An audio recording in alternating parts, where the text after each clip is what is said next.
السلام علیکم دوستوں، میں ہوں Tariq Hussain and welcome to Tariq T V.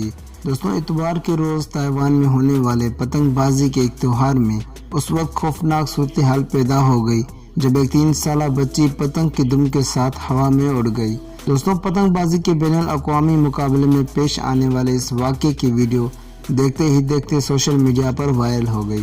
Video میں دیکھا جا سکتا ہے کہ پتنگ کی دم میں الجھی ہوئی بچی ہوا میں جھول رہی ہے اور لوگ اس کو بچانے کی کوشش کر رہے ہیں۔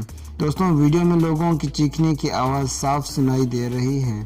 دوستوں، مقابلے میں شریک بہت سارے لوگ مل کر نارنگی رنگ کی بڑی پتنگ اڑانے کی کوشش کر رہے تھے جس کو 4 لوگوں نے تھام رکھا تھا۔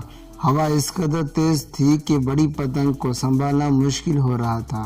پتنگ جیسے ہی ہاتھ سے چھوٹی اس کے دم کے ساتھ بچی بھی ہوا میں چلی گئی جو 30 سیکنڈ تک ہوا میں جھولتی رہی۔ پتنگ اتنی بلند تھی کہ ہاتھ یا کسی بھی طریقے سے اس کو پکڑا نہیں جا سکتا تھا۔ کچھ دیر فضا میں گھومنے کے بعد ہوا کے زور سے بچی نیچے آ گئی جس کو فیسٹیول میں موجود لوگوں نے زمین پر گرنے سے بچا لیا۔ دوستوں، بچی کو معمولی زخم بھی آئے۔ حادثے کے بعد فیسٹیول کی سرگرمیاں بھی معطل کر دی گئی۔